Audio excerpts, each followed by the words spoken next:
vamos a iniciar, como siempre, el cuarto grado.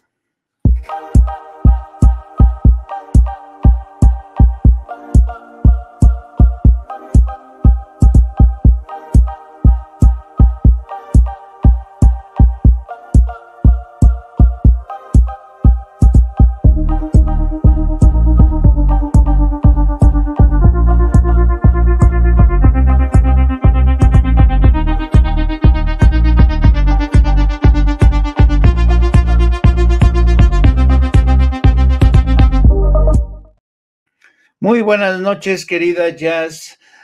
¿Cómo estás? Bienvenida, como siempre, a este tu espacio de cuarto grado. Pues muy contenta de estar contigo, Jaime, de estar con la audiencia de Sin Censura y como siempre muy agradecida también por este espacio de cuarto grado que ustedes nos permiten estar también aquí. Muy bien, y hoy tenemos como invitado especial a Carlos Mendoza Álvarez, que es coordinador de RENACE del Instituto Nacional de Formación.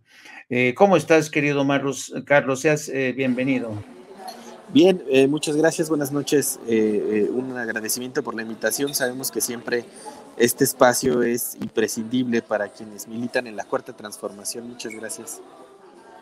Pues vamos a darle. Sabemos, querido Jazz, que el próximo 18 de marzo hay una invitación especial para acudir al Zócalo.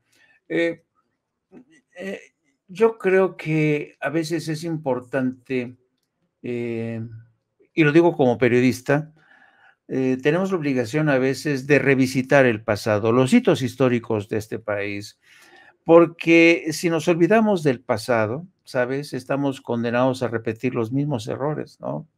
Y yo creo que es muy importante la fecha, sigue siendo muy importante, aún más la fecha del 18 de marzo, porque si volteamos la mirada, apenas casi ayer había una reforma energética impulsada por el gobierno de Enrique Peña Nieto, que buscaba francamente desmantelar la industria petrolera, permitir que empresas españolas, por ejemplo, se hicieran con el control, las riendas del sector eléctrico.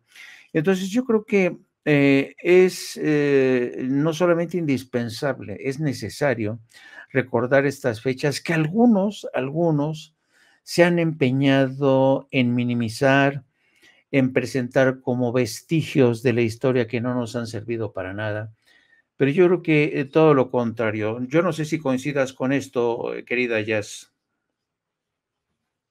Así es que muy puntual lo que dices. Primero que nada, pues sí, ¿no? O sea, es decir, esta convocatoria que nos lanza una vez más el presidente a movilizarnos y encontrarnos en el Zócalo capitalino el próximo 18 de marzo, el próximo sábado. Si bien es una fiesta nacional, si bien es un día de júbilo donde nos vamos a volver a encontrar millones de personas que hemos impulsado esta transformación, también nos permite reflexionar, ¿no? Como bien decías, hablar de la historia y si bien podemos hablar por qué la fecha, pero también justamente no olvidar estas que fueron apenas hace unos cuantos. Y hablabas de la de Peña Nieto, pero también habría que recordar la que Felipe Calderón en el Eh, 2008 intentó también y sobre todo recordar, porque si bien es la historia de parte de la historia de nuestro país, es más, diría yo, de lo que fue una parte importante, pues, ¿no? Ya fue la decadencia, pues, de la última historia de nuestro país, lo que fue Felipe Calderón y Peña Nieto, sobre todo, ¿no? O sea, ya el despeñadero, dirían por ahí, con Peña Nieto, pero sí es importante recordar, pues, ¿cuál era la propuesta que se tenía, no? Es importante también recordar que la propuesta de reforma que proponía Felipe Calderón se logró frenar, dado una movilización motivada desde este movimiento que actualmente empuja, encabeza la Cuarta Transformación, ya desde esos años, a partir de movilizaciones, desde resistencia civil pacífica y algo bien importante que se logró, que fue justamente, bueno, con el movimiento en defensa del petróleo, que se logró abrir, por ejemplo, una encuesta popular, pues, ¿no? Que de hecho se llamaba que le pregunten a todas y a todos, donde nos permitió profundizar en el tema de energéticos en nuestro país y cuál era la propuesta que en ese entonces tenía Felipe Calderón. En ese momento logramos frenarla. Si bien ya después con Peña Nieto recordarán que sobre todo por esto que se llamó el Pacto por México, pues se logró, ¿verdad? Pasar esa reforma, digo, lo recordaremos sobre todo por los gasolinazos, ¿no? Sí.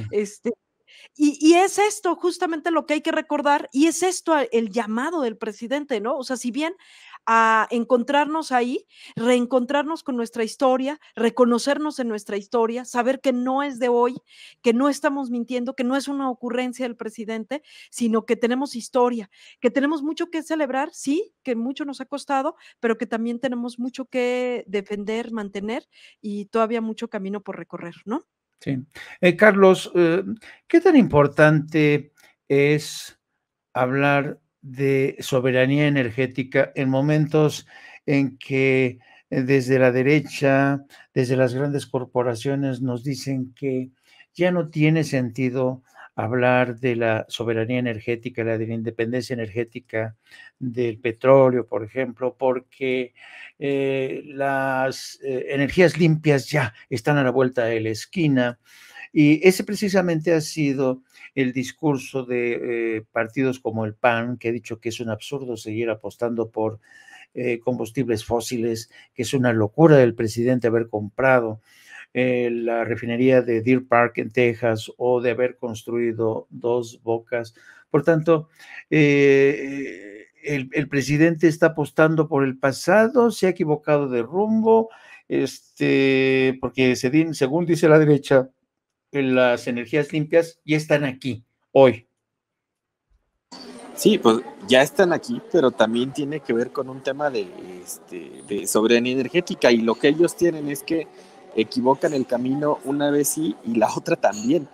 Quedó demostrado, particularmente con la guerra entre Rusia y Ucrania, que la dinámica a nivel mundial sigue siendo el tema de el nivel de soberanía que puedan tener los países sobre sus recursos energéticos, porque ningún país es absolutamente autosuficiente, y eso generó un montón de problemas que nosotros afortunadamente pudimos limitar. No somos ajenos pues a los conflictos que suceden en el mundo, pero gracias a la gestión de la Cuarta Transformación pudimos limitar.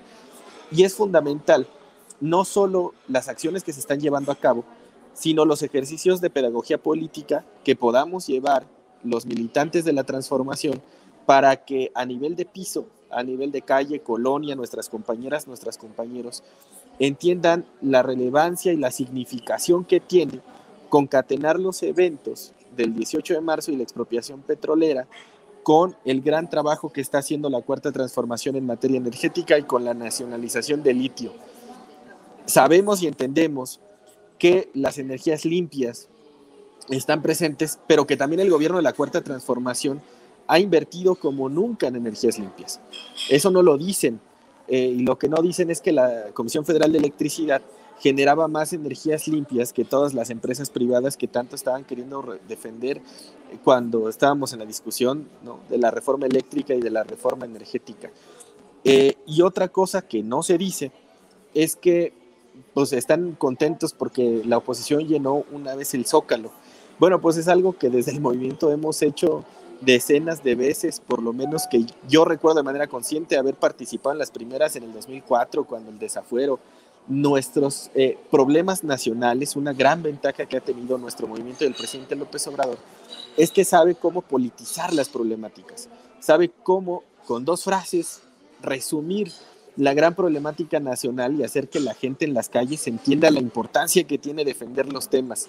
Como bien mencionaba Jazz, 2008 fue un parteaguas porque es la primera vez que con una gran movilización popular y una organización nacional somos capaces de detener una intentona de privatización.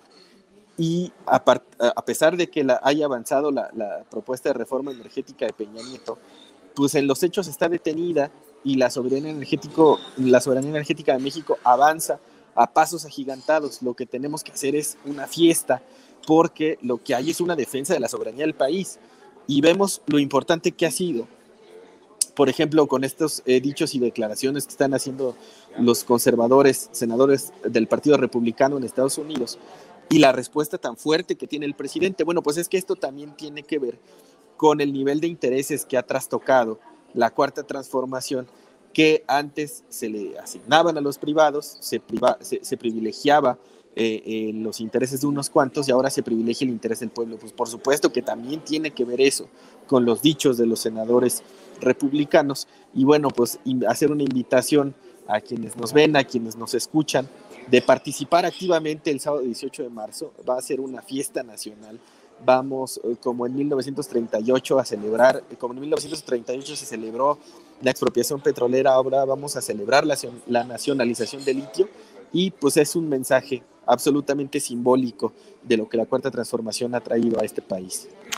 Fíjate, Carlos, que yo recuerdo mucho que durante muchos años, cuando yo era corresponsal en Estados Unidos, en Washington, asistía a muchos encuentros de expertos en petróleo, energía, en los famosos think tanks, estos centros de pensamiento, de debate de ideas, y casi siempre el tema a elegir era qué iba a pasar con el petróleo mexicano. Había mucho interés desde siempre. Hay think tanks poderosísimos que tienen mucho dinero, que son financiados por la poderosa industria petrolera de Estados Unidos y que siempre le dedicaban estudios a México. Y fíjate que esa obsesión de Estados Unidos pues se transformó en las acciones de algunos congresistas demócratas y republicanos que estuvieron detrás de la manufactura del plan energético, por ejemplo, de Peña Nieto. Pero ahora que lo dices y señalas, Carlos, que este 18 de marzo se tiene que ver como un momento festivo de celebración, me acordé de esos momentos en que los cabilderos de Estados Unidos se reunían en sus conciliábulos para preguntarse hasta cuándo México va a abrir sus puertas a nuestras inversiones, a nuestros intereses, a nuestras corporaciones. Y este 18 de marzo, cuando la gente acuda al Zócalo, va a ser muy interesante cómo el pueblo, que al igual que ocurrió en 1938, se convirtió en agente del cambio. El pueblo ahí al lado de Lázaro Cárdenas. Y en esta ocasión, el pueblo, una vez más, como agente del cambio, como protagonista de esta transformación, va a estar en el Zócalo. No es ya estas concentraciones de acarreados como las que vimos organizadas por Claudio X González, ya no son estas concentraciones de poderosas centrales sindicales o campesinas que acudían al edificio del PRI a rendir tributo a los caudillos, a los líderes priistas, que eran expertos en acarrear gente. Vamos a ver una marcha y una concentración completamente distinta. Luego, entonces, mi pregunta es, Marcos, ¿tú crees que sí ha galvanizado en los ciudadanos que han estado durante décadas bajo este dominio de la pantallocracia de Televisa, de los periódicos que siempre defendían más los intereses de Estados Unidos que de México? ¿Realmente tú crees que el presidente se ha conseguido que el pueblo de México, que los ciudadanos de México recuperen su activismo y su papel protagónico como agentes de cambio en defensa de la soberanía? Por supuesto que sí. Y el ejemplo más claro que tenemos son las actividades que hemos estado llevando a cabo el último mes en esta dinámica de retomar el activismo en las plazas públicas. Te comparto, por ejemplo, que en las actividades que tuvimos de defensa del Plan B de la reforma electoral, estuvimos en 305 plazas públicas con más de 4,000 compañeras y compañeros voluntarios, y logramos impactar a más de 350,000 personas, con un volante, con una charla, con una plática, con un brigadeo.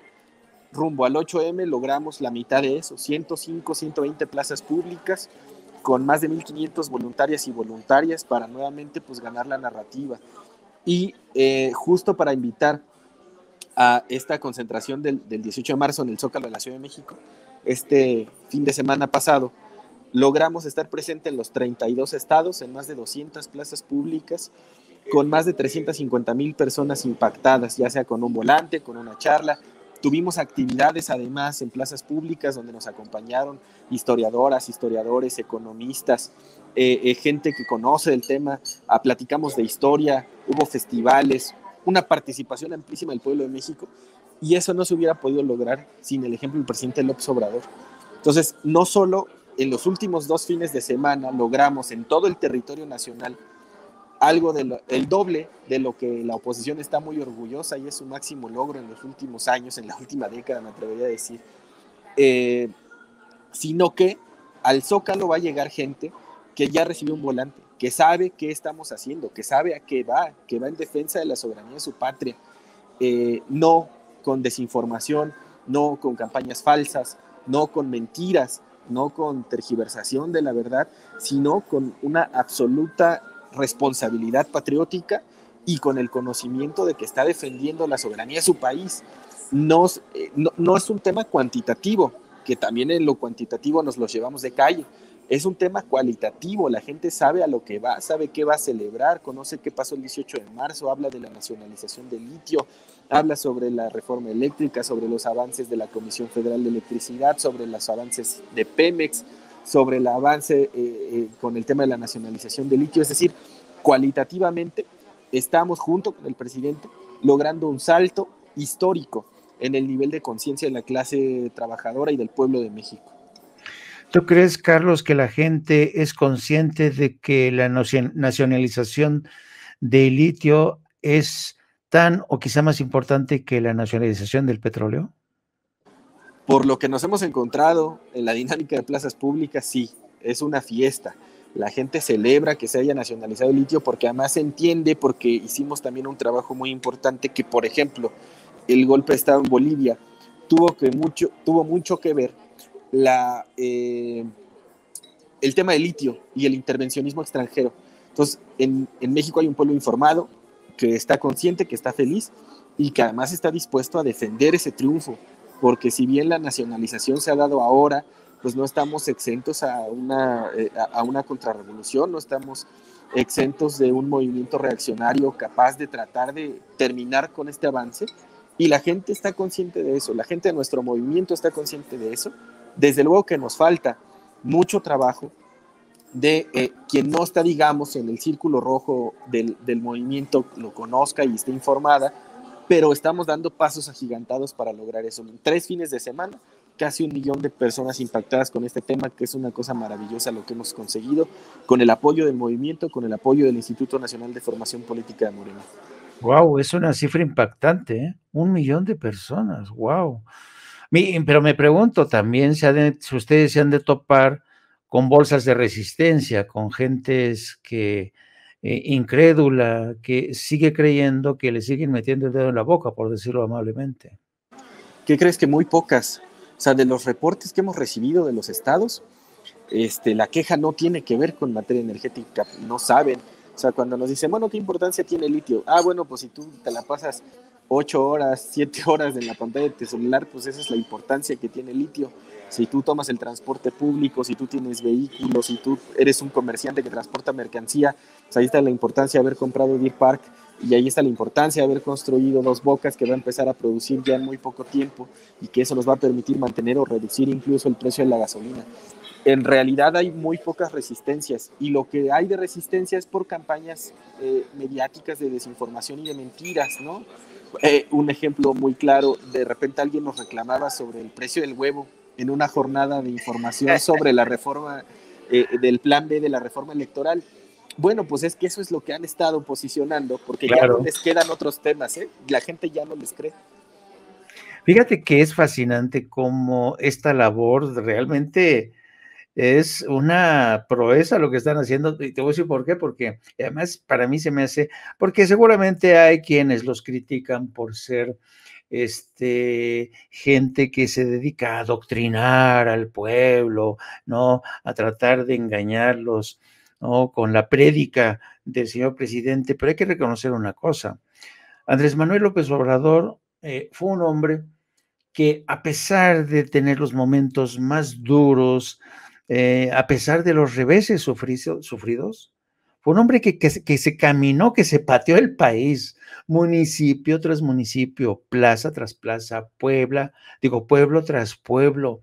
Y muchos lo consideraban un loquito, como ha narrado el propio presidente cuando hablaba de Calderón, que dice, no, anda por ahí perdido, ¿no?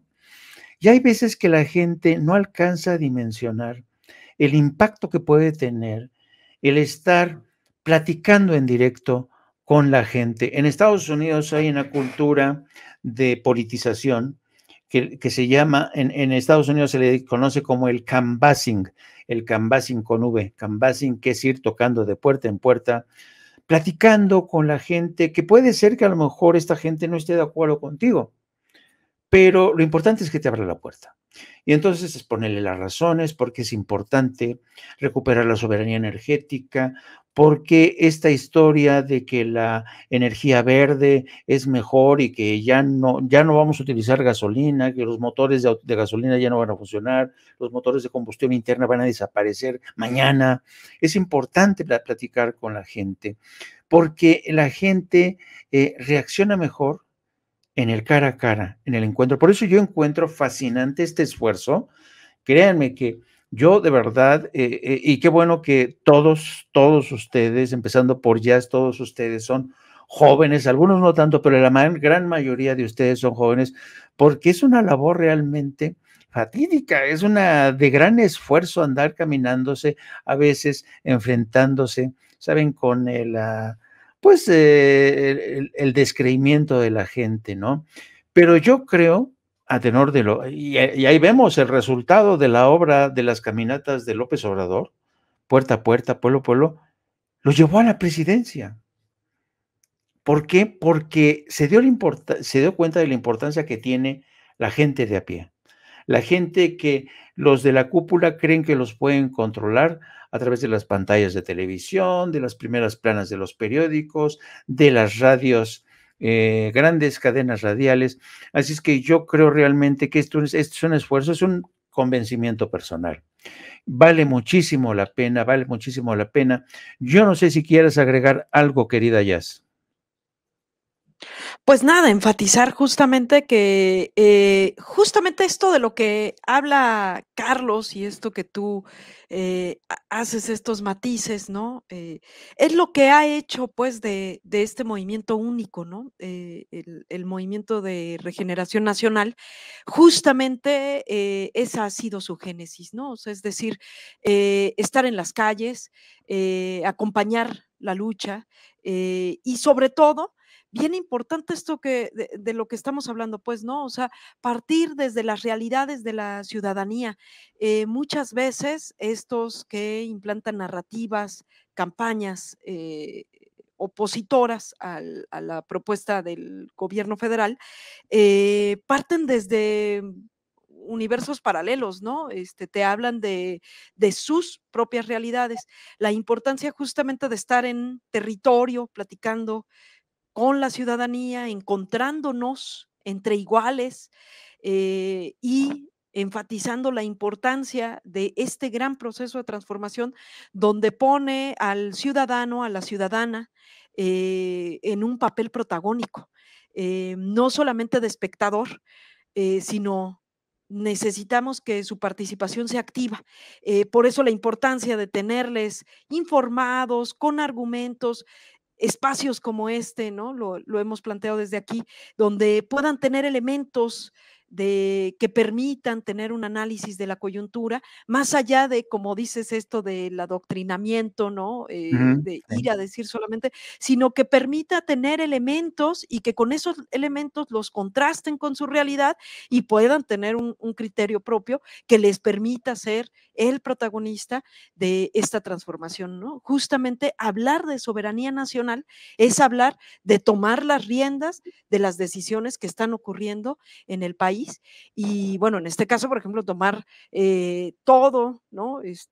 Lo que tiene que ver con energéticos y ponerlo al servicio y al bienestar de todas y todos, ¿no? De eso se trata la soberanía y tiene que ir acompañado, es un proceso justamente lo que puede hacer en este momento que nos distingue, entre otras muchas cosas, con las otras expresiones políticas en nuestro país, es justamente que nuestros procesos van acompañados con la ciudadanía y con una ciudadanía movilizada, organizada y consciente. Y para ello, pues justamente está la formación política, ¿no? Y la formación política en movimiento, en acción, transformando, ¿no? Justamente. Pues sí, me parece muy interesante, querida Jazz. Yo quisiera terminar con Carlos preguntándole en el terreno personal. En el terreno personal, Carlos, ¿qué te ha dado esta experiencia? ¿De qué forma te ha impactado a ti este andar caminando, andar recorriendo el país, platicando a la gente? ¿Qué te ha aportado a ti personalmente? No, personalmente un montón de cosas. Yo creo que ha sido una de las mayores experiencias y aprendizajes. Uno a veces cree que lo sabe todo, que es Juan Camaney. Y la verdad es que de platicar con la gente uno aprende miles de cosas. Y mira, nosotros particularmente lo que le decimos a los compañeros, a las compañeras, no se trata de convencer forzosamente a la otra contraparte que está además pues asediada constantemente por los medios masivos de comunicación. No los vamos a convencer en un momento, 2 minutos de plática con un volante. Lo que nosotros buscamos es hacerlos dudar de todo lo que ven, de todo lo que escuchan, que les quede claro que detrás de cada mensaje hay una clara intencionalidad política que quiere orientar su voluntad hacia un determinado lugar. Y entonces cuando nosotros contrastamos, mira, nosotros lo que estamos celebrando es la soberanía de nuestro país. Entonces, ¿qué están planteando los otros? ¿Por qué están tan enojados? O sea, la oposición, ¿por qué está tan enojada cuando lo que hacemos es defender la soberanía del país? Y sembrar esa semilla de la duda hace que la gente después se cuestiona lo que ve en el noticiero, lo que escucha en la radio, lo que le llega a través de cadenas de WhatsApp, que ha sido una herramienta muy agresiva, que lo que ven a través de Twitter, ¿no? Que la desinformación está a la orden del día. Entonces, esos procesos de aprendizaje de la ciudadanía, de la gente, de nuestras compañeras, en términos personales, que creo que es lo más grande que yo me he llevado con estas, y que me voy a seguir llevando, desde luego, con estas jornadas que hemos desarrollado a lo largo y ancho del país.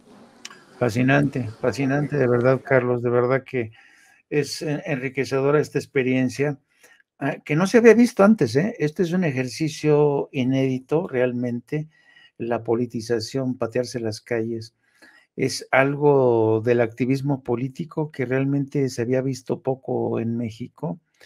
Hay grandes activistas en Estados Unidos, que ha sido tierra de grandes activistas. Ahí tenemos a Luther King, César Chávez, tenemos al propio Obama. Obama, a pesar de que ya como presidente haya cometido muchos errores, Obama fue un hombre que se recorrió el país, se lo pateó. Y a pesar de ser negro y a pesar de tener un nombre extraño, consiguió convencer a la gente de que merecía una oportunidad, ¿no? Así es que yo te agradezco mucho, Carlos Mendoza, que es coordinador de la RENACE, del Instituto Nacional de Formación Política. Un placer de veras tenerte aquí en Sin Censura, que no sea la primera ni la última vez, querido Carlos. Y querida Jazz, ¿algo que quieras añadir? Pues como siempre, agradecerles muchísimo el espacio. Jaime, como siempre, un gusto saludarte. Un saludo también a Vicente. Agradecerle a Carlos que nos haya acompañado este ratito. Y pues no olvidar pues el Instituto Nacional de Formación Política en sus distintas plataformas. Tiene muchísimos espacios que nos pueden dotar de estos elementos, de estos argumentos que nos permitan entender un poco más qué es lo que está ocurriendo y dónde nos insertamos cada una y cada uno de nosotros. La formación política que promueve el Instituto Nacional de Formación Política es justamente ese, que sirva casi como una gasolinería, pues, ¿no? Que vamos, nos cargamos y vamos a la calle y continuamos defendiendo este proceso de transformación. Muchísimas gracias y buenas noches. Me encanta. Carlos, ¿me puedes compartir tus redes sociales, por favor, para que la gente te siga, te conozca más? Gracias. En Twitter estoy como @CarlosMenal y en Facebook estoy como Carlos Mendoza Álvarez. Perfecto. Gracias por estar con nosotros. Te mandamos un abrazo, querido Carlos. Gracias a los dos por haber estado una vez más en Sin Censura en Cuarto Grado. Gracias. Amigos, amigas, regresamos en breve, pero mientras seguimos hablando sin pelos en la lengua, sin censura, usted puede suscribirse a nuestros 3 principales canales en YouTube. Sin Censura Media, en donde tenemos más de 1,600,000 suscriptores, Sin Censura TV, en donde tenemos más de 1 millón de suscriptores, y en Sin Censura Presenta, en donde queremos llegar muy pronto a los 100,000 suscriptores. Si usted ya está inscrito en Sin Censura Media, suscríbase en Sin Censura TV. Si ya está suscrito en Sin Censura TV y Sin Censura Media, suscríbase a Sin Censura Presenta. Recuerde que es gratis, no tiene que sacar un solo centavo de su bolsillo para apoyarnos. Dele clic en la campanita para que los señores y señoras de YouTube envíen las notificaciones cuando estemos transmitiendo en vivo y en directo o estemos subiendo videos. También nos puede seguir en Twitter en @Vicente Serrano y hasta en Instagram. Ojo, también estamos en Instagram. Son nuestras redes sociales y con el apoyo de ustedes seguimos creciendo, porque con ustedes todo, sin ustedes nada.